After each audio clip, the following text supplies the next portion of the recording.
On March 24, 1998, 23-year-old Amy Lynn Bradley vanished while traveling with her family on a Caribbean cruise. She disappeared from the Royal Caribbean ship Rhapsody of the Seas as it was approaching the island of Curaçao. Amy's case became one of the most well-known cruise ship disappearances in modern history. Despite years of investigation by the FBI, local authorities, and private investigators, no confirmed trace of her has ever been found. What made this case unusual was the setting. Amy was last seen on a ship that carried thousands of passengers and crew. Cruise ships are closed environments, which makes a disappearance harder to explain and much more concerning. In Amy's situation, there were no surveillance cameras covering the area where she was last seen, and there were delays in how the ship's staff and investigators responded to her disappearance. Over the years, several possible explanations have been considered. Some believe she may have accidentally fallen overboard. Others argue that she left the ship voluntarily. But the theory that has gained the most attention is that Amy may have been abducted and forced into human trafficking. Amy's disappearance continues to receive attention even decades later. Her case has been featured on America's Most Wanted, Oprah, and other major media outlets. In July 2025, a Netflix docuseries titled Amy Bradley is Missing renewed public interest, and a private podcast host even offered a $1 million reward for information leading to answers in her case. More than 27 years later, Amy's family continues to search for the truth. Her disappearance is still considered an open investigation, and it raises serious questions about safety on cruise ships, corporate responsibility, and the limits of law enforcement at sea. Amy Lynn Bradley was born on May 12, 1974, in Petersburg, Virginia. She grew up in Chesterfield County, where she was known as an outgoing, athletic, and independent young woman. Friends and family described her as confident and strong-willed, someone who stood up for herself and cared deeply about the people close to her. Amy attended Meadowbrook High School, where she was active in sports.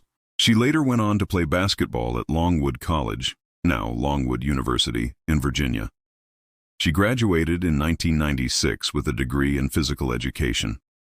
Athletics and physical activity were important to her, and she was also a certified lifeguard and a strong swimmer, something her family would later point to when authorities suggested the possibility of accidental drowning.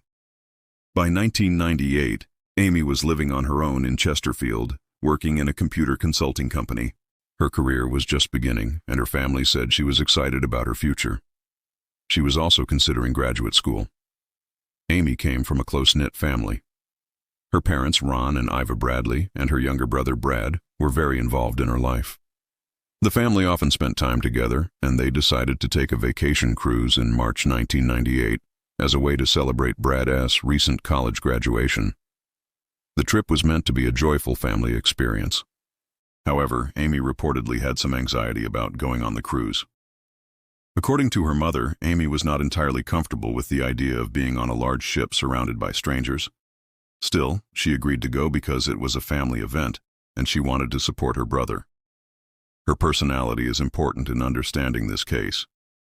Amy was responsible, cautious, and not the type of person to suddenly cut off contact with her family. She had strong ties to her parents and brother, and she was making long-term plans for her future. This is one of the main reasons why her family and investigators have never believed she simply chose to walk away or start a new life after March 1998. By the time the Bradleys boarded the Royal Caribbean cruise ship Rhapsody of the Seas in San Juan, Puerto Rico, Amy was a healthy and happy 23-year-old with no signs of wanting to disappear. The cruise was supposed to be a short vacation with stops in Aruba and Curaçao. For Amy, it was her first time on a cruise ship, and it would turn into a journey her family would never forget. The cruise, setting the scene. On March 21, 1998, the Bradley family boarded the Royal Caribbean cruise ship Rhapsody of the Seas in San Juan, Puerto Rico. The ship was on a 7-day Caribbean itinerary, with scheduled stops in Aruba and Curaçao. The Rhapsody of the Seas was a modern cruise ship at the time, carrying more than 2,000 passengers and hundreds of crew members. Like most ships, it had restaurants, bars, pools, lounges, and entertainment areas. While cruise vacations are marketed as safe and controlled environments, the Bradley family would later learn that these floating cities can also present serious risks. During the cruise, Amy enjoyed time with her family. She and her brother Brad spent time at the pool, attended social events, and went to evening performances. On the night of March 23, 1998, the ship hosted live music and dancing. Amy joined in, spending part of the night with her family and later with friends she had made on board. A key detail of this night is Amy's interaction with members of the ship EAS band, known as Blue Orchid. Witnesses, including her brother Brad, recalled that Amy was seen dancing with the band's bass player, Alistair "Yellow" Douglas, in the early hours of the morning. Brad eventually went back to the family's cabin, while Amy continued socializing. By around 1 a.m., Amy had returned to her cabin. At some point, she stepped back out and was later spotted on the ship's deck. Security cameras did not cover every area of the vessel, and unfortunately, there was no video record of Amy's movements after she left the cabin. The final confirmed sighting by her family came just before dawn. At around 5:30 a.m., Amy's father, Ron Bradley, woke up and saw Amy sitting on the balcony of their cabin. She appeared relaxed, smoking a cigarette, and looking out at the ocean as the ship neared Curaçao. Ron went back to sleep, assuming Amy would soon return inside. When Ron awoke again around 6 a.m., Amy was gone. Her cigarettes and lighter were also missing, suggesting she may have stepped out again. Her shoes and other belongings, however, were left behind in the cabin. The family immediately felt something was wrong. Amy was not the type to wander off without telling someone, and they knew she was cautious about her surroundings. Still, in those first moments, they hoped she might simply be on deck getting fresh air or preparing for the day's excursion. This short window of time, from the last sighting by her father to the realization that she was missing, would become the central mystery of the case.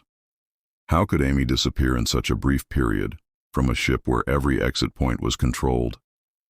The hours that followed revealed how unprepared cruise ships were in 1998 to handle a potential disappearance. Decisions made by the crew and the company would shape the investigation, and those choices remain a source of criticism to this day. The morning she disappeared. The morning of March 24, 1998, began with what seemed like an ordinary day on board the Rhapsody of the Seas, but within a short period it turned into a nightmare for the Bradley family. At about 5:30 a.m., Amy's father, Ron Bradley, woke briefly and saw Amy sitting on the balcony of their cabin.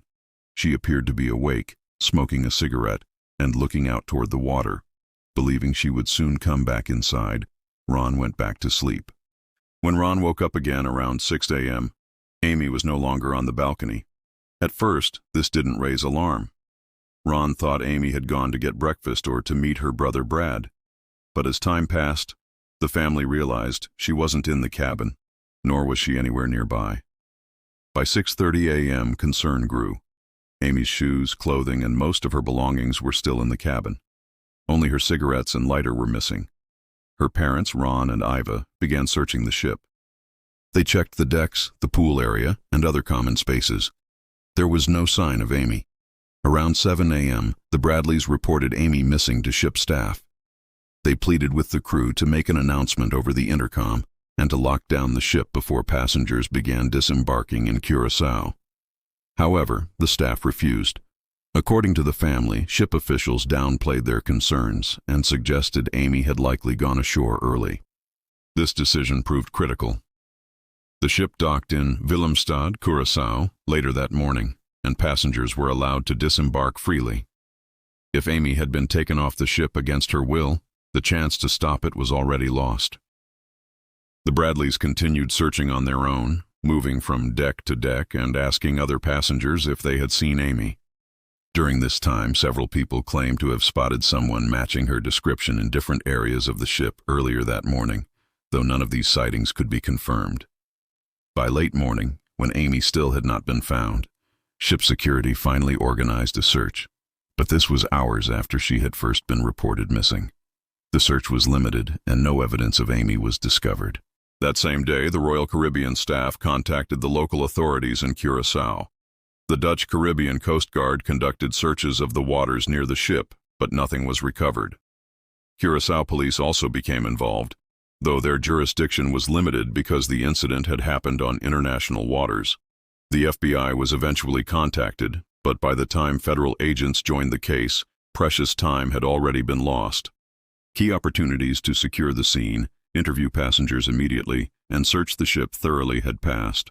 For the Bradley family, these early hours remain the most painful part of the case.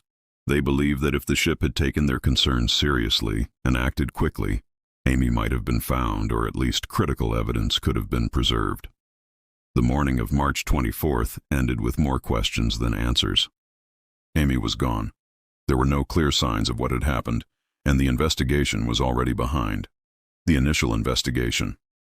Once it became clear that Amy Lynn Bradley was missing, multiple agencies became involved. But delays and jurisdictional problems meant the investigation started with major setbacks. Royal Caribbean's response. When the Bradley family reported Amy missing early on March 24th, they asked ship officials to make an announcement and to prevent passengers from leaving until she was found. Royal Caribbean declined, saying they did not want to alarm guests. By the time any formal search was organized, the ship had already docked in Willemstad, Curaçao, and passengers were allowed to disembark freely. This meant if Amy had been taken off the ship, whether willingly or against her will, those responsible could have blended in with the departing passengers without resistance. Ship security eventually carried out a limited search of cabins and public areas, but it was not thorough. According to the Bradleys, the crew treated the case as if Amy had voluntarily left, rather than assuming a possible crime had taken place. Local authorities in Curaçao. The Curaçao police were contacted once the ship docked. They boarded the vessel and conducted interviews with some crew and passengers. They also worked with the Dutch Caribbean Coast Guard, which carried out searches of the water and shoreline near the ship. No evidence was found. Because Amy disappeared while the ship was in international waters, Curaçao police had limited jurisdiction. This made their investigation difficult, and it placed more responsibility on the U.S. federal authorities. The FBI joins the case. The Federal Bureau of Investigation, FBI, was alerted later that day. Agents were eventually assigned to the case, but they were not able to arrive immediately. The delay meant that interviews, forensic collection, and passenger checks were done without federal oversight in the crucial first hours. When FBI agents did take over, they interviewed the Bradley family, crew members, and some passengers. They also reviewed timelines of Amy's last movements. However, the lack of closed-circuit cameras on much of the ship meant there was little visual evidence to work with. The FBI considered several possibilities: accidental drowning, voluntary disappearance, or abduction. The first theory, falling overboard, was suggested by Royal Caribbean early on, but Amy's family strongly disputed it. They pointed to Amy's background as a strong swimmer and lifeguard, as well as the absence of any evidence in the water searches. Family frustration. From the beginning, Ron and Iva Bradley expressed frustration with how the case was handled. They believed Royal Caribbean had been more concerned about protecting its reputation than about acting quickly to find their daughter. The delay in notifying authorities and securing the ship became one of the main criticisms of the investigation. The Bradleys also felt that the FBI, while professional, had little solid evidence to work with by the time they got involved. With so many passengers already gone, the opportunity to question everyone who might have seen something was largely lost. Early media coverage. The case soon began receiving media attention in the United States. Outlets reported on the unusual circumstances of Amy's disappearance and the family's claims that the cruise line had failed them. This pressure kept the story alive in the weeks that followed, but it also highlighted how few concrete leads investigators had. Summary of the early investigation. By the end of the first week, the investigation had reached a standstill. Searches of the sea turned up nothing.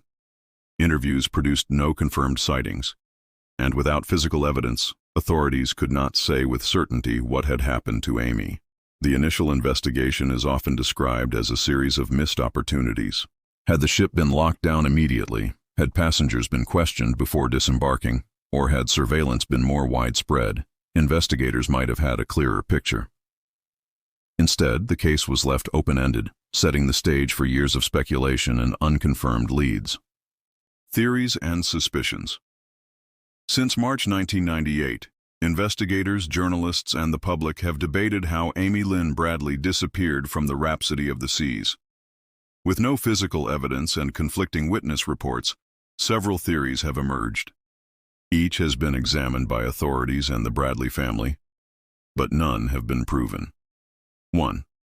Accidental drowning. The first theory suggested by Royal Caribbean was that Amy might have fallen overboard.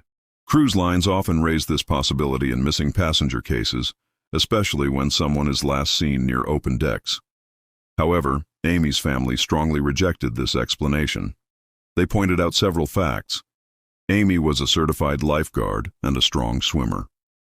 The Dutch Caribbean Coast Guard searched the waters near Curaçao immediately after her disappearance and found no trace.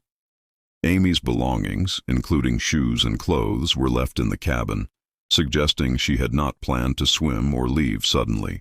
While an accidental fall cannot be fully ruled out, investigators have said there is no direct evidence to support this theory. For the Bradleys, it has always been the least likely explanation. 2. Voluntary disappearance.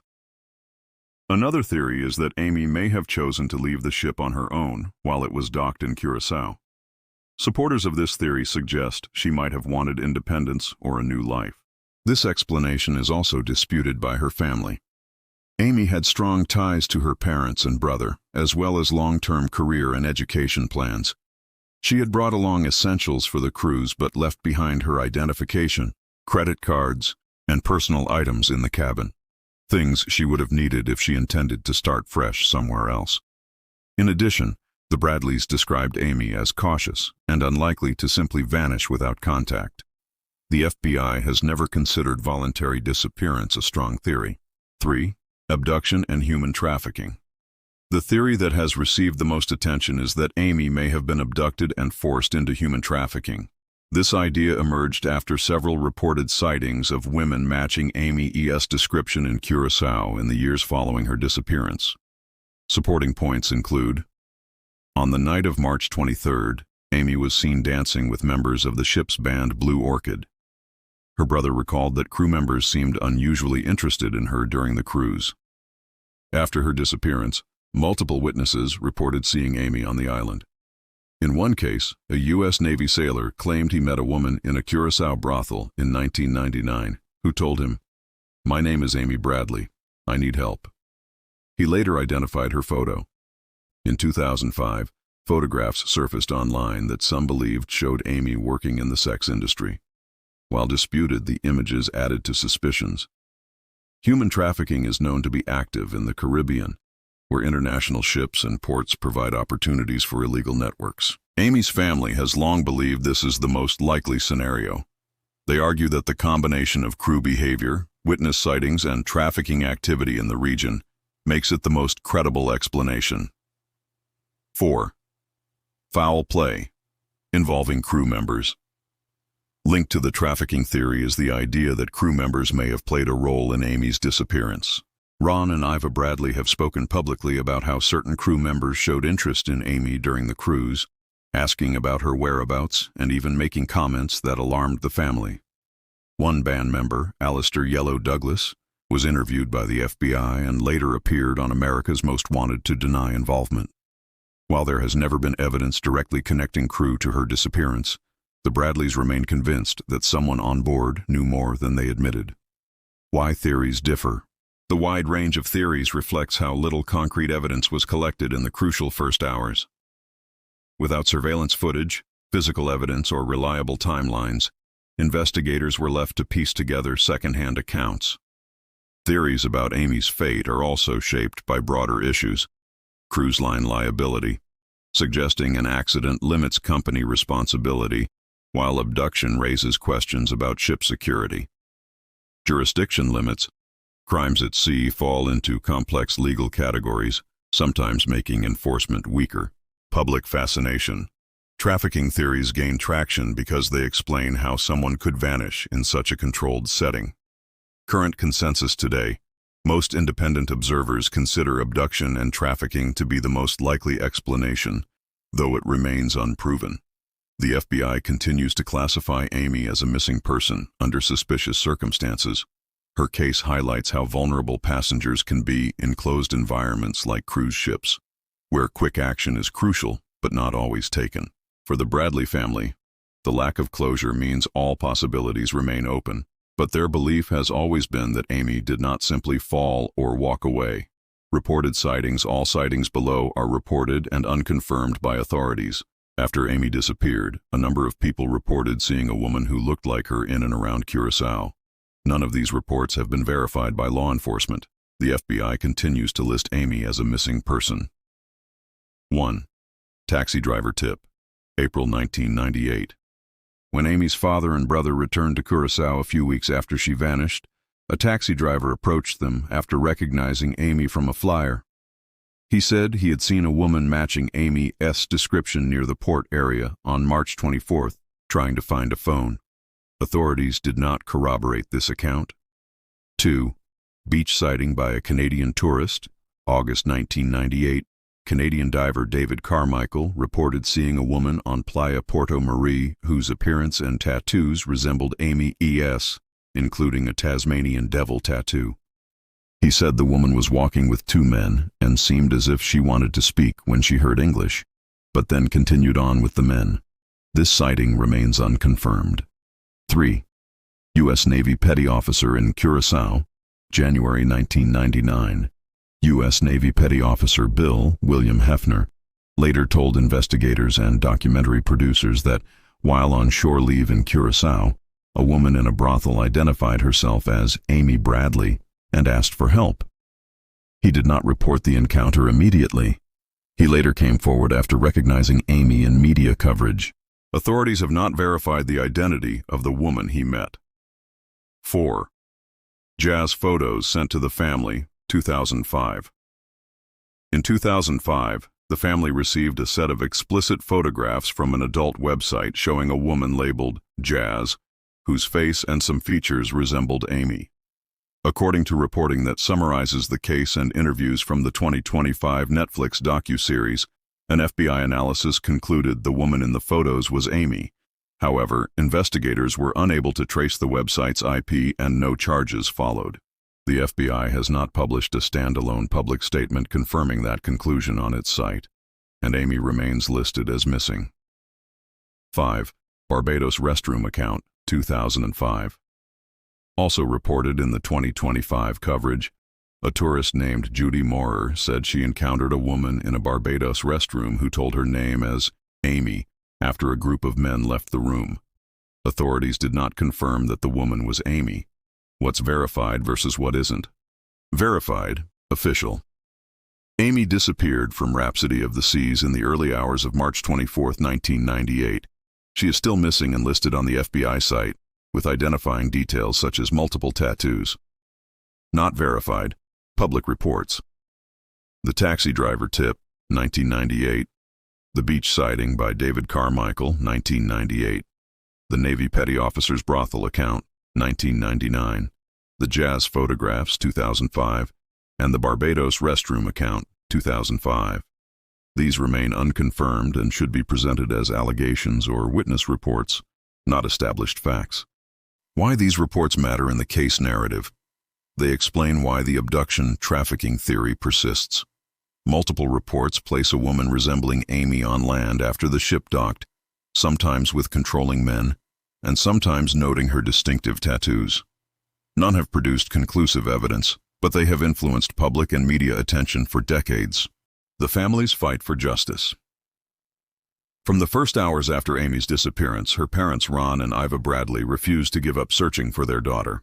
Along with Amy's younger brother Brad, they became the driving force behind the investigation and the public campaign to keep the case alive. Pressure on Royal Caribbean. The Bradleys have consistently criticized Royal Caribbean Cruises for how the company handled Amy's disappearance on March 24, 1998.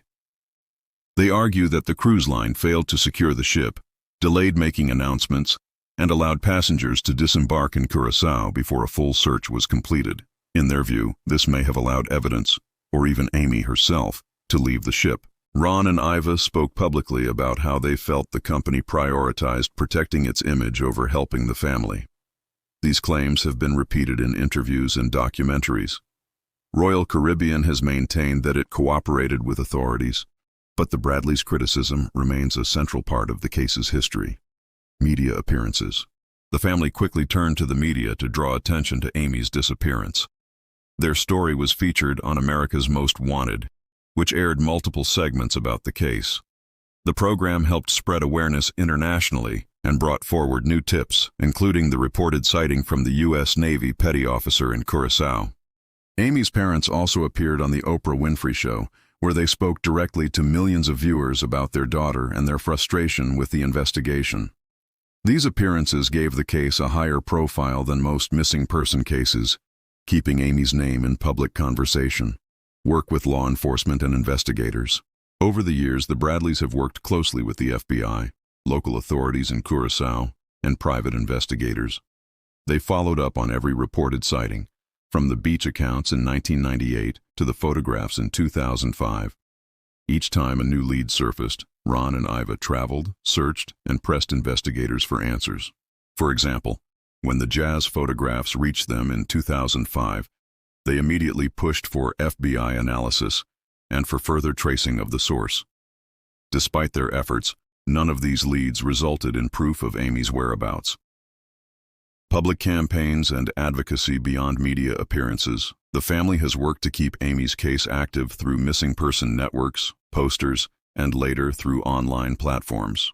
They distributed flyers across the Caribbean in the early years and maintained contact with organizations like the National Center for Missing and Exploited Children. Amy's story was also included in documentaries, podcasts, and true crime programs. Each new piece of coverage renewed interest and occasionally brought new tips. The human cost. The search for Amy has taken an enormous toll on the Bradley family. In interviews, Ron and Iva have described years of sleepless nights, financial strain from funding searches, and the emotional weight of never knowing what happened to their daughter. Brad, Amy's brother, has also spoken about how his life changed permanently after that cruise. For more than 2 decades, the Bradleys have lived with uncertainty. They have said that what hurts most is not having closure, not knowing whether Amy is alive or dead. Despite this, they have never stopped speaking about her, insisting that silence would mean giving up hope. Cultural impact and renewed interest. The disappearance of Amy Lynn Bradley did not fade into obscurity. Instead, it became one of the most widely discussed unsolved cases linked to the cruise industry. For more than 2 decades, it has been referenced in media, true crime documentaries, and discussions about passenger safety at sea. Symbol of cruise ship. Safety concerns. Amy I.'s case is often cited as an example of how vulnerable passengers can be on cruise ships. Her disappearance highlighted gaps in security measures. In 1998, most ships, including the Rhapsody of the Seas, did not have full surveillance coverage. Missing person protocols were weak, with no requirement to lock down the vessel or make immediate public announcements. Jurisdiction was complicated, with local police, the Coast Guard, and the FBI all having limited or delayed authority. Her story contributed to ongoing debates in the United States about whether cruise lines should be held more accountable for crimes and disappearances on board. Over time, her case was cited in congressional hearings and by advocacy groups pushing for stricter cruise ship safety regulations. Media coverage over the years. Amy's disappearance has been featured in numerous television programs and articles. Some of the most notable include America's Most Wanted, which aired several segments about her case. The Oprah Winfrey Show, where her parents directly appealed for help. True crime shows such as Disappeared and Vanished. Articles in newspapers and magazines across the U.S. This consistent coverage kept the case alive in public memory, ensuring that new generations of viewers and readers learned about it. 2025 Netflix docuseries. In July 2025, Netflix released a multi-part docuseries titled Amy Bradley is Missing. The series re-examined the events of 1998, explored the reported sightings, and looked at how the investigation was handled. It included new interviews with the Bradley family and investigators. The documentary revived international interest in the case. Social media discussion spread rapidly, with many people debating the trafficking theory and sharing clips from the series. Around the same time, a true crime podcaster announced a $1 million reward for information leading to Amy A.'s recovery or the discovery of her remains. This announcement was widely reported in the press, and brought a new wave of tips to the family and investigators. A lasting case in true crime today, Amy S. case stands alongside other famous disappearances like Natalie Holloway S. as one of the most haunting mysteries in modern travel history. It remains unresolved, but it continues to draw attention because it touches on fears many people have. Being far from home, relying on companies for safety, and the possibility of vanishing without explanation. Ongoing investigations and modern forensics. More than 2 decades after her disappearance, Amy Lynn Bradley's case remains open. The FBI continues to list her as a missing person under suspicious circumstances, and her profile is active in the National Crime Information Center, NCIC. The FBI site includes her physical description, details of her tattoos, and age-progressed images showing what she might look like today. Law enforcement efforts. While there has not been a major public breakthrough, the FBI and Interpol maintain her case file. Local authorities in Curaçao also retain historical records, though their involvement is limited due to jurisdiction. The family has worked with multiple agencies across the years, but the absence of solid physical evidence has kept the case from moving forward. The FBI has stated in general terms that disappearances on cruise ships are difficult to investigate because ships operate in international waters, making jurisdiction unclear. Evidence can be lost quickly if cabins and decks are not secured.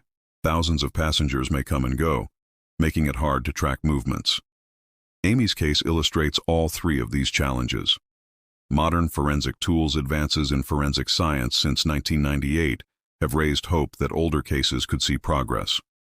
In particular, genetic genealogy has been used in recent years to identify unknown remains and solve cold cases.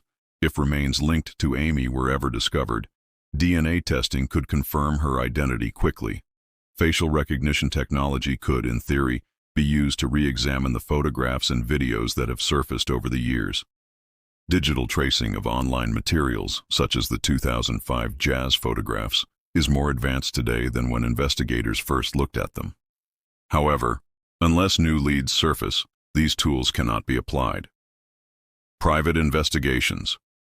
The Bradley family has often hired private investigators to pursue tips, especially in the Caribbean. These investigators followed leads about brothels, online photographs, and reported sightings. While none produced conclusive evidence, they helped maintain pressure on authorities. Why the case stays open. Amy's disappearance is unresolved, and without a body or confirmed evidence of her death, she remains classified as missing. Because of the ongoing reports over the years, authorities treat the possibility of abduction seriously. The renewed attention from the 2025 Netflix docuseries and the $1 million reward may bring forward new information.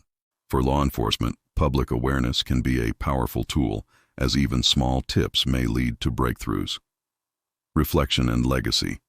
The disappearance of Amy Lynn Bradley is not only a family tragedy, but also a case that reshaped how people think about safety on cruise ships. Her story remains a reminder that even in controlled environments, unexpected dangers can exist. Impact on cruise ship awareness. Amy's case drew attention to the lack of strict safety and investigation protocols on cruise ships in the late 1990s. At the time, there were no international requirements for ships to immediately report missing passengers or preserve possible evidence. Families had little power to demand action once a ship docked. Over the years, advocacy groups have pointed to Amy's case when calling for reforms. These efforts, combined with other high-profile disappearances, influenced discussions in the United States Congress and among maritime safety organizations. While progress has been slow, the case continues to be an example cited in hearings and reports about cruise ship accountability. Support for families of the missing. Amy's family became part of a larger community of relatives searching for missing loved ones.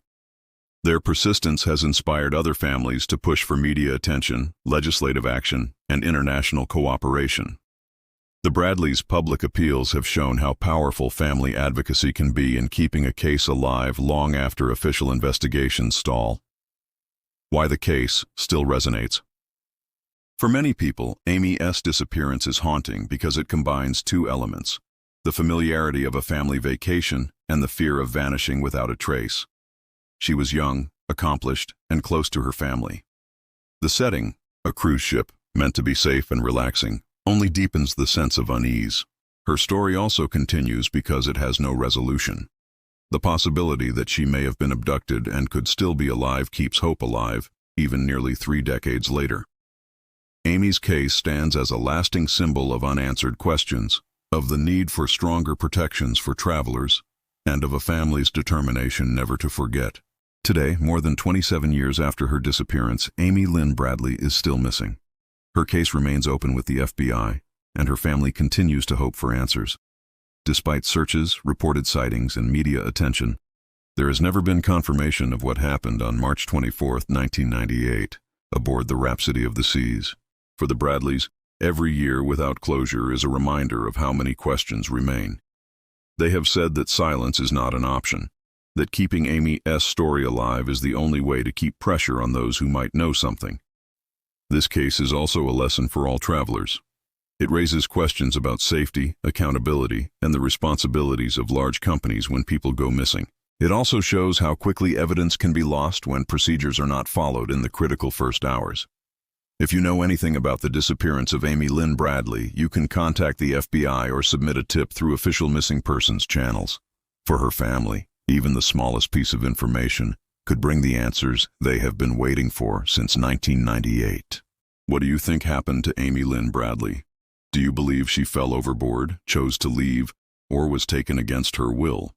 Share your thoughts in the comments below. Your perspective helps keep this case in the public eye. And if you want to learn more about unsolved mysteries and cold cases, subscribe and stay with us. Some stories refuse to fade until the truth is finally known.